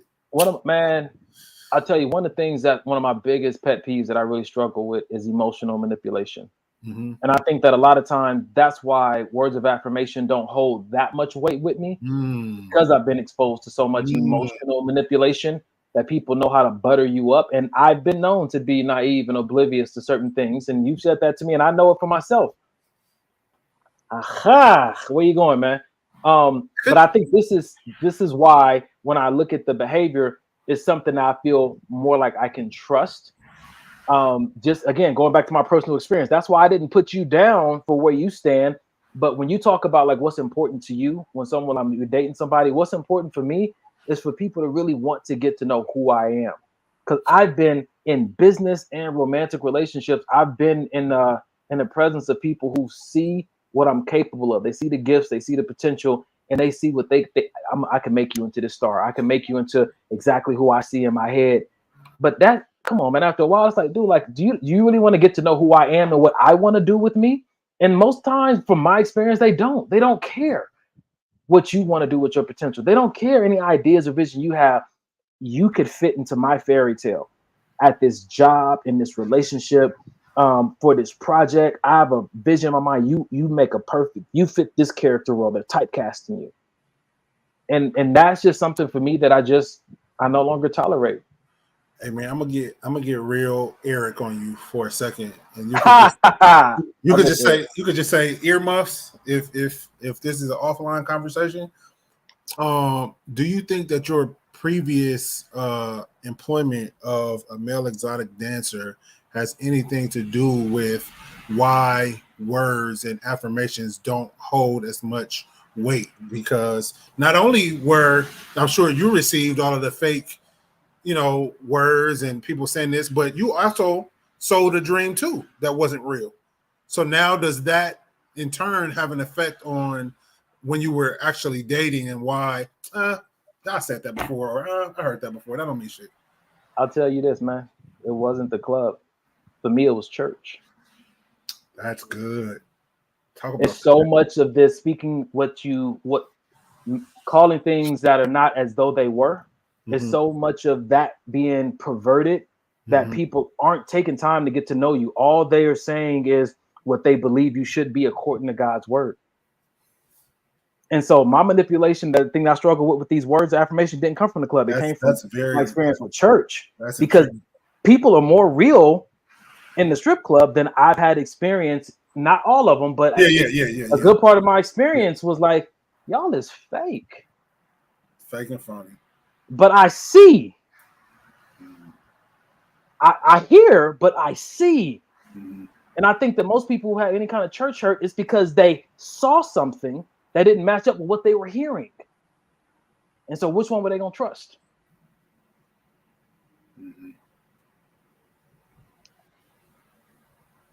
I think at the end of the day, and this is what I'm getting from what is taking up probably 75% of the show. I think what I'm getting from today is whether you go based on action or whether you go based on hearing, at some point they both go hand in hand to let you determine whether you stay or whether you go. Whether you put the action first and then the hearing, or the hearing first, then the action, whatever way you look at it, at some point, these are the determining factors on whether I'm going to stay in this or whether I'm going to be out. They both give you data that you then apply the discernment to. They both give you data you apply discernment to, and God will reveal to you what it is you're seeing. Because I'm not so full of myself to think that what I'm seeing is exactly what it is. I know that I have a personality filter in the past that interprets things a certain way. Your personality filter that everybody has, it deletes, distorts, and generalizes. That's the purpose of the personality filter. Delete, distort, and generalize. So I need to check in with truth to make sure that what I'm seeing is actually what I'm seeing. So I believe you're correct. And I believe that discernment needs to come in at some point if you really want to know what you're seeing. Yeah, because that's a fact. Sometimes you can't even trust your own eyes or your own ears. Or your own ears. Charmon said, wow, big ups on the church fakeness, and this coming from a PK. My grandfather was a pastor, so I was invited behind the scenes into the offices, and my grandfather shared a lot of things with me that he saw from the conferences that he would go to some of the, church members. And he had so much grace and compassion for people because he understood who they were and why certain church members presented themselves to be a certain way, because they didn't want anybody to see either the hurt that they were experiencing, the sin that they were still in. They didn't want people to see where they were in their sanctification process, because if you show up to church with sin on you, you're judged. Not in all churches, but in a lot of church communities, like, you have to show up perfect every time. So if there's anywhere that suffers from an imposter syndrome, I think it's more so church than it is the dating world. And I think there's no safe place for you to be in the middle of your mountain. Everybody got to be at the mountaintop, and people are lying about overcoming and being at this particular place in their walk of faith. And they say that they're a certain place that they have to now get out of that environment so they can be their true selves and be in their true struggle, but they can't let anybody know about that. And so that's the culture in a lot of places.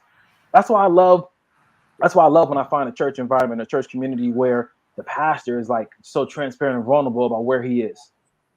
And the people who get up there, they're not trying to say like, you need to come where we are because we figured this thing out. Like, yo, I'm still struggling with this, and this is where I'm at, but this is how God's grace and mercy plays into my process. And we love people here for where they are, because we're all the same. We're all struggling with something, even if we're not talking about it. You can see it on me. It's amazing to me, because I've always thought and even said, again, my mom is an ordained minister and a missionary, but I've always thought and said, you would reach pastors, preachers, evangelists, whatever you want to call them, could reach so much more people and bring so many more souls to God by just being your authentic, transparent self, flaws and all. Because if I see somebody that is dealing with some of the same issues that I've dealt with, it's just like parenting. Yeah, you should see my son's face light up when I tell him, "Hey, man, I've stole before, I've lied before, I've said bad words before. Like I've done all these things. So nothing that you're doing or thinking about doing or asking me questions about is new or foreign or makes you a bad person. Like these are things that now we can bond and relate on, because now I can say, hey, I did do that, but this is the consequences behind that when I did it. So maybe you should kind of go, you know what I mean? These are the ways that these ministers and these pastors can really get through to some of these non-believers, is by saying, hey, I was there, not I've been this way, I've been holy, I've been this way, and you should be this way, because it's not all that. It's not that. People can relate to progress more than people can relate to progression more than they can relate to perfection. Yeah.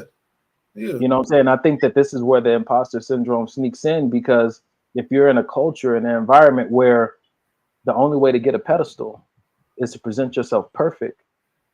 And that's what it seems like a lot of people are aiming for. You know what I'm saying? In many industries, not just in church or in dating, they're aiming to be on its pedestal, to be seen as superior to some degree. And I think that kind of idolization is what's robbing people of the opportunity to see what true safety and true love feels like, because they won't even show themselves, them true selves. They won't even show their true selves to be loved. Yeah. And a lot of people are suffering. That's why a lot of people who appear to be happy commit suicide. Yeah. Because people love to imposter them. Mm-hmm. Mm-hmm. We have to identify the fact that we're idolizing praise. I heard a pastor once said that men go to where they're praised. They go to where they feel the most praise. And we have to start identifying or even having a conversation about, why is praise so important to me? What is that? What am I pouring that praise into that's supposed to fill me up but never seems to satisfy?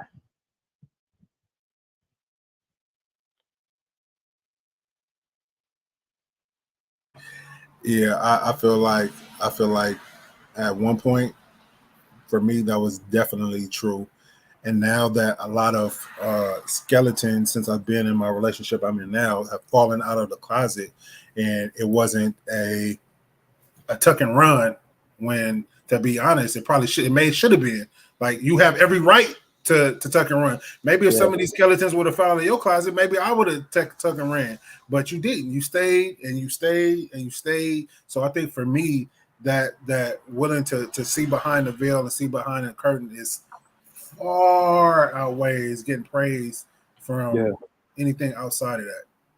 This is why I made that post about red flags. I feel like, this red flag culture that we're in, we're just looking for any reason to run and to avoid and to step away from.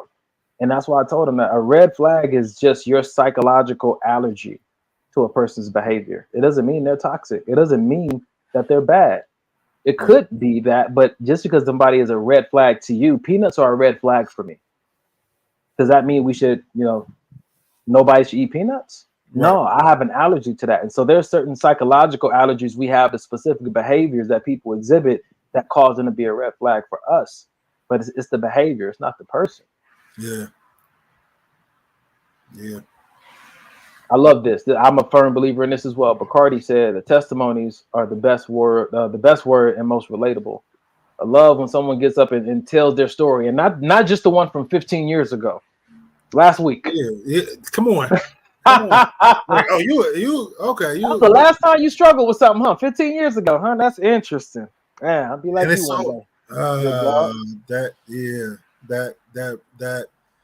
That gets me, because it's like, so the last time you was human was 15 years ago. Ever since then you've been walking on water. Okay. Yeah, right. Get out of here. And I'm not knocking you if that's your story, man. But as far as what I can connect with, that ain't my truth.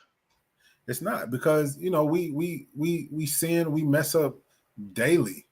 You know what I mean? Like, and I'm not saying anybody should, you don't have to do none of it. You don't have to put none of your business out there for the public to hear. But for me, kind of like Kaylani said,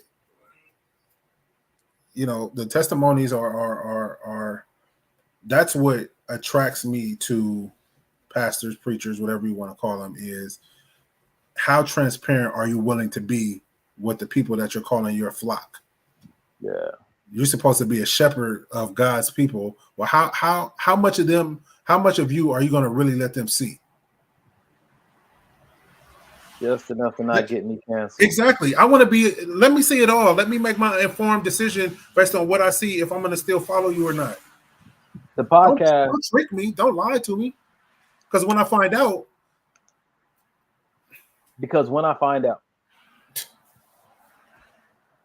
And there's nothing wrong with certain things being private. Don't lie to me, though. And like, I think going back to the point that you made, some things maybe shouldn't be as private as you make them, because they could be a great tool to help someone. Bruh. And maybe you're making it private, not because it's private, but because you're ashamed. And that's not of God. He doesn't want you to be ashamed. Oh man, that's really good. And then when you give the answer, give the real answer. Give me the real answer on how you got of it. Not the cookie cutter. I went to the Word of God and I studied 3 hours every day, and that's all I ever did. Come on, man. Come on. What else did you do? When I tell people about me quitting the club, oh, you went to quit the club for God? I said, no, bro. I quit the club for my wife. I sat in a room and I prayed to God, and I said that my wife and children will not respect me if I continue to do this. All I wanted was my wife and children. I wanted my family. I didn't want God. Yeah. I wanted him to give me my wife and my children. That's why I quit. And then later, it became about him. But whenever I tell my story, I always tell you that from the gate. It wasn't that I had this epiphany and I just want to be closer to Jesus. I wanted my wife and my kids, and I want him to give it to me. And he did not. He took me down a whole different path and said, I got something for you. We're gonna work all of this shit out. Yeah, you're gonna love me. And that's where I got my life quote. He said, you'll never know what's within until you have to live without. So he stripped me of a lot of different things so that he could show me who I truly was and what I was made of. And then I just had to make a commitment to creating a lifestyle, creating a routine that would allow me to get all the things off of me that weren't truly who I was. That's why I call it the recoming instead of the becoming. I'm just going back home like the prodigal son. I'm just going back to my true identity, going back home. Who am I? Who I always been. You ready for the next video, bro? Let's get into it. What's up, Sonia? Hold on, let me pause for the calls. God still has some surprising story for you. Sonia, how are you? It's good to see you. She is probably one of the sweetest people I've met, just from jump. This is the reason why actions are so big for me, because I've been exposed to people who show up day one with so much intention that it makes it challenging for me to really be patient with people who aren't intentional. And I'm not saying that that's their fault. I can work on that. But when you've been exposed to super intentional people, when you've been exposed to people who are super nurturing, you know what I'm saying to you, it's challenging. And I know I have to give certain people time to grow and to expose that and to share that. But it's really challenging when you are around, like you get exposed to different communities of people where they just want to love you day one, stranger status. And they just want to be there for you and do things for you, stranger status, right? And then you got other people in the other community where it takes them 4 or 5 months to feel comfortable enough to share something with you. It's challenging to want to continue to invest in that place when, you know, what you've been exposed to is different. Facts. You ready for this video, bro? Let's get it. All right, now you got to read this one because he's talking in a different language. So you guys, I'm giving you a forewarning. You got to read this. Read what he's saying. Il faut essayer de ne jamais s'énerver avec sa femme. Le corps de la femme, il l'a créé en état de changement perpétuel. Des hormones qui sont hausses et basses en fonction de la période du mois. Donc c'est des changements tout le temps. Aussi l'état de la femme morale, elle est tout le temps changeant. Des fois, on ne comprend rien du tout. La femme, il peut être bien avec toi et un quart d'heure après, sans raison apparente, tu dis, mais qu'est-ce qui se passe? Ça, c'est pas quelque chose de négatif chez la femme. Non, pas du tout. On part pas dans le sens de dénigrer. La femme, elle est comme ça pour notre intérêt. Ça veut dire qu'on doit être constant, quel que soit l'état de notre épouse. On doit être constant. Il faut essayer de ne jamais s'énerver. That's good. We posted a video. You be the constant. You be the constant in the relationship, because we know there's going to be ups and downs with our spouse. So if we know that the man can be more even keeled emotionally, then you be the constant. Not, oh, you always put me through this, and we already know. We already know. We got the cheat code. We already know what it's gonna be. Yeah. Bacardi said she can hardly read it. Give her a quick overview. The guy was saying how we should never be angry with our wives because of the unique way that God made them and their emotional states and how they're more fluid and things are constantly changing. And he said this for our benefit, that we get to be that constant because men struggle with feeling needed anyway. And when you recognize that there's nothing wrong with how fluid and how flowy her emotions are, it actually works best when you're constant. They work well together then you won't be mean to her, angry with her about something that she's supposed to do, that she was wired to do, the way she was wired to be for your benefit and for the benefit of the family. And when you guys stop looking at that as, I want you to be more like me. I want you to, think like a man, or I want you to feel like a woman. When your partner is trying to get you to feel more like them, or your partner's going to try to get you to think more like them, like that can be problematic. If it happens over time because you guys are bonding, then great. But if that's their aim, then they're missing out on a very beautiful benefit of how God, you're missing out on a very beautiful benefit of how God made men and how God made women to complement each other, because you're trying to alter it to fit what you're comfortable with or to fit what you understand.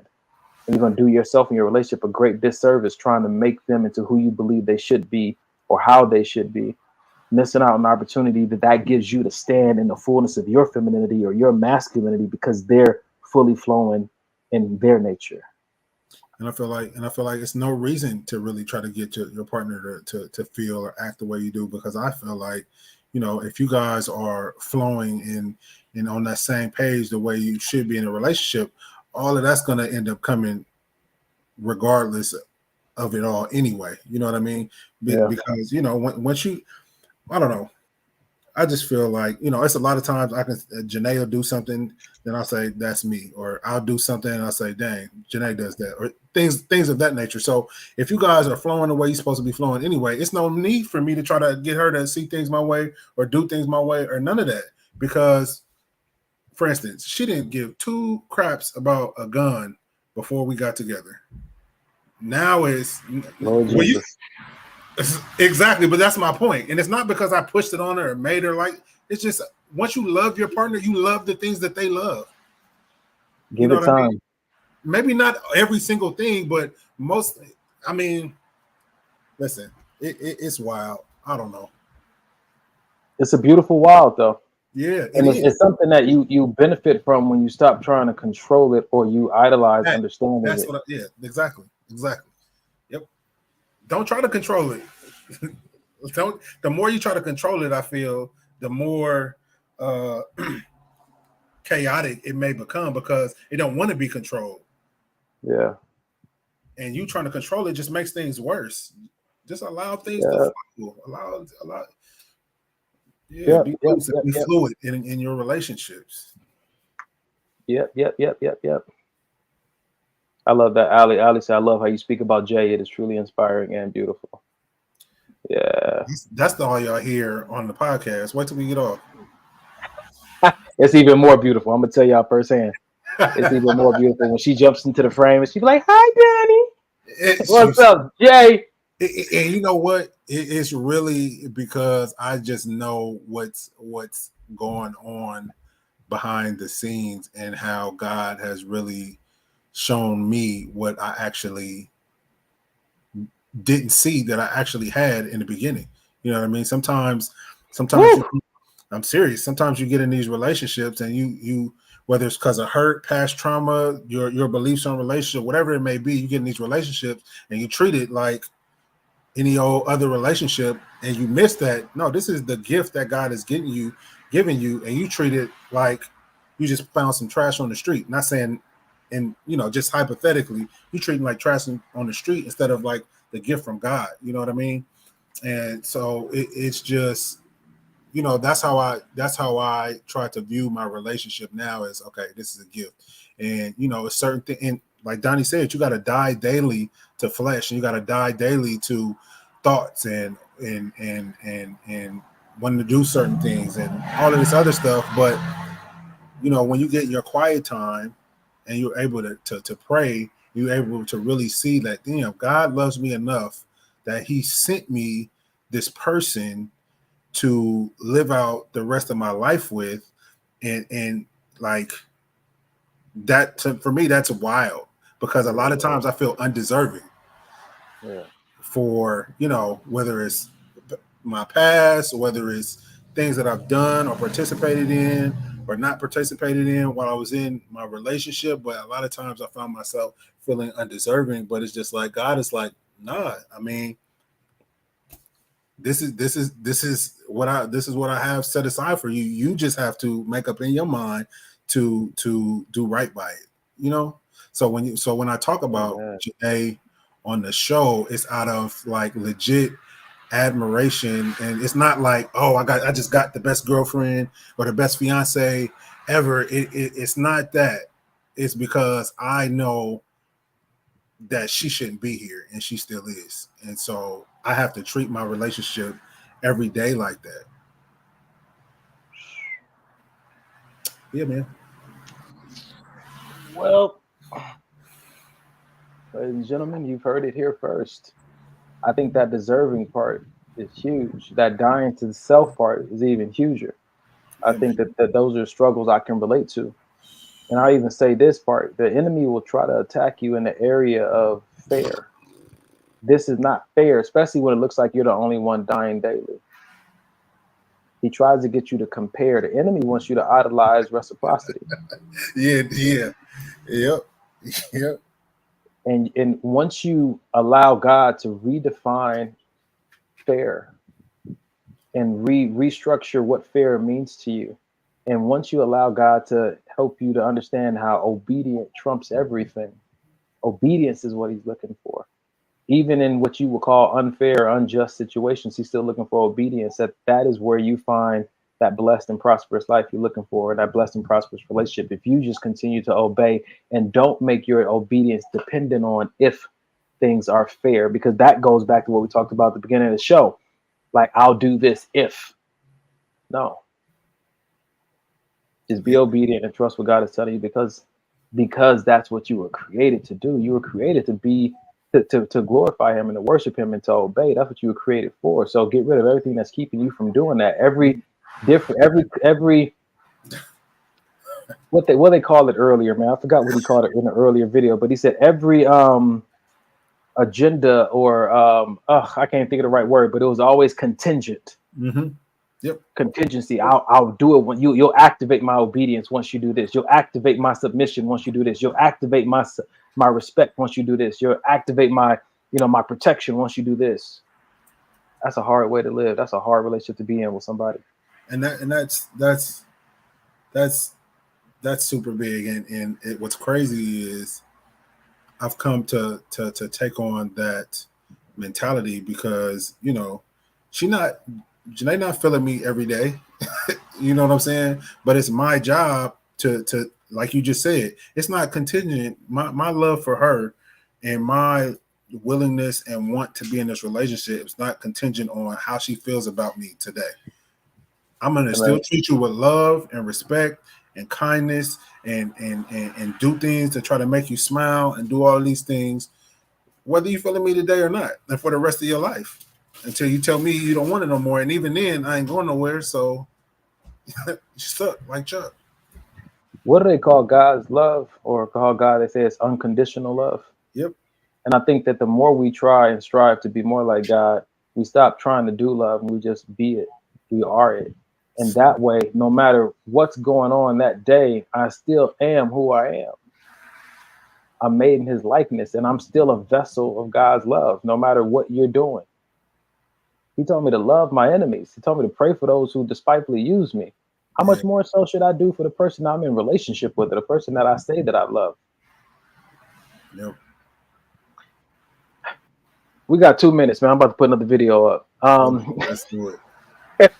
We're just going to do this and we're going to close out. We probably won't even discuss it because it's just funny. It's two powerful ways to close the gap to get a woman. Be very aggressive in a cool way. Yeah. Or show no interest at all. And my cousin taught me that, the show no interest part. I was probably like 19, 20. I'm like, Dion, what drives y'all crazy? She's older. She says, when there's like some kind of mutual attraction, but he doesn't say anything. Yeah. So that's part of it. So I'm never ever thirsty, right? But I love to steamroll a woman sometimes, and I just be nasty in a cool way. Yeah. You know what I'm saying? And just tell her what I'm going to do to her, what she want me to do, like all of that kind of shit. It's fun. It's fun. Good old Mike Rashid. That's my guy. But I saw that and I was like, come on, man. You too old for that shit. Come on, brother. It still works. It works if you're aiming at a specific type of woman in a certain type of industry, that is foolproof. It works. If that's the industry and that's the environment, the culture that you're aiming for. But that's the pond of fish that you want. But just understand that if that's what you gotta do to get her, then imagine what you gotta do to keep her. This fool Janae said, I don't trust him. He wears glasses indoors. But we should do a podcast. Oh, we have a whole thing about that. Like, it's nighttime inside. What are we doing? Come on, Mike. We gonna wear glasses next Sunday. No, that's fine. That's fine. That's fine. Ladies and gentlemen, this has been another episode of Maybe This Will Help. Pookie don't come on here and hate. I'm about to go grab my glasses right now. Y'all don't understand. Hey, didn't I have my glasses on when we did our live in-person one? Did you? Yes. You did. I did. The entire show. You 100% did. I did, man. Here we go. See, this is mine in the car. That's horrible. I'm wearing hers, so. I didn't want to say anything. Looking like the queen bee.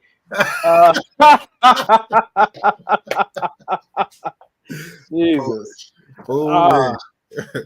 Cardi D.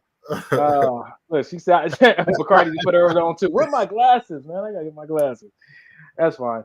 Ladies and gentlemen, you've just been exposed to another episode of Maybe This Will Help. That's good. That's good. Yeah, you've been exposed to another episode of Maybe This, and we know that sometimes we do things, and that's why we give this resource at the end of every show.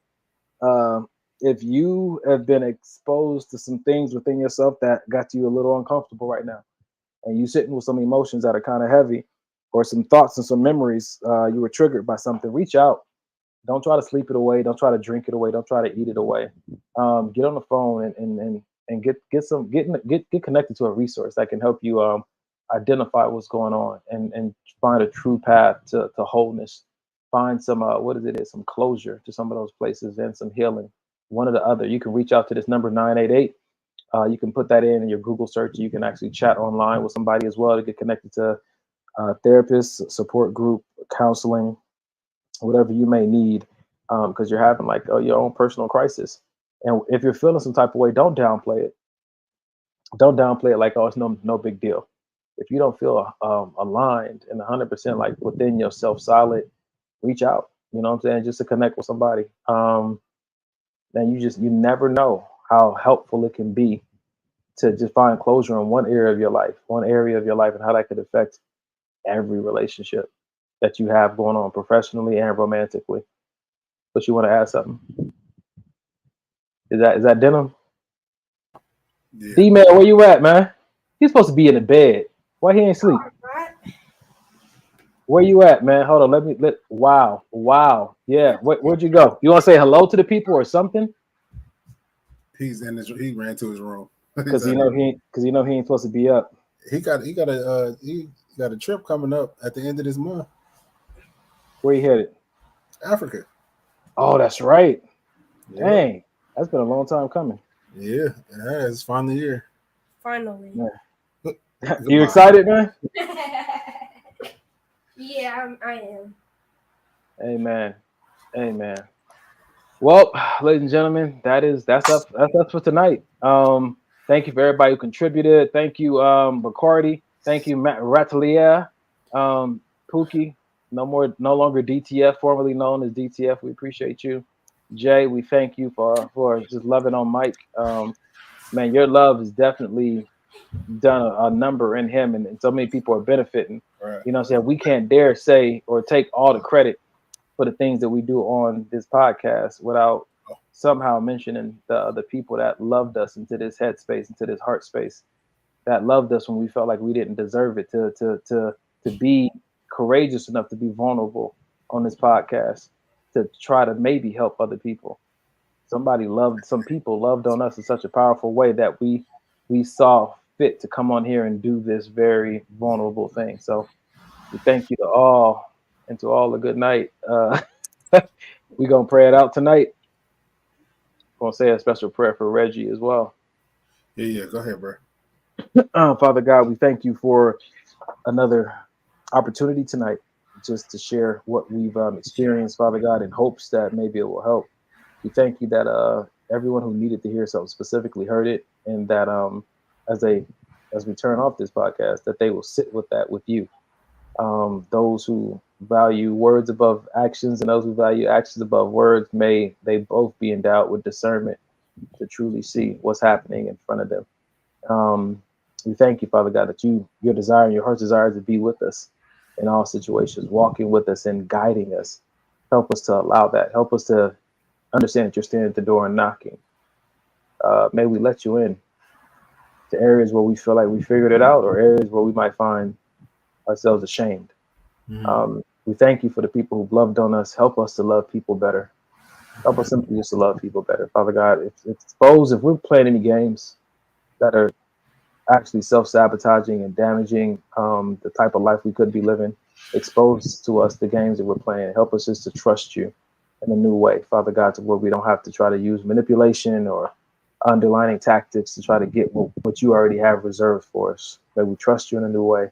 May we rest well tonight. We pray for our brother Reg as he's out of the hospital now, but whatever that spirit is or that situation, that ailment that's trying to get a hold of him, Father God, we pray and we thank you, Father God, that whatever belongs to you, you take care of. Amen. So we praise you and give you praise right now for the work that you've done, for your presence that is with him and on him in that situation, that you do miracles every day still through your spirit. So we touch and agree that every word, every promise that's been spoken, Father God, will come to pass, and we bind the enemy in Jesus' name. God, we thank you for allowing us. You've allowed us to be on this air. Whatever you want to do with this podcast next, have your will and have your way, and help us to participate in your will being done through this thing. Father God, we trust you. Help us to not idolize any follow, any kind of accolades the world can offer. Help us to continue just to listen for your voice and obey that simply. Amen. Bless you and we thank you. In Jesus' name we pray. Amen. Amen. Amen. Amen. All right. Well, until we meet again, ladies and gentlemen, it's been real. It's been real. It's been so real. Mike, you got any final words for him, man? Be gentle with yourself.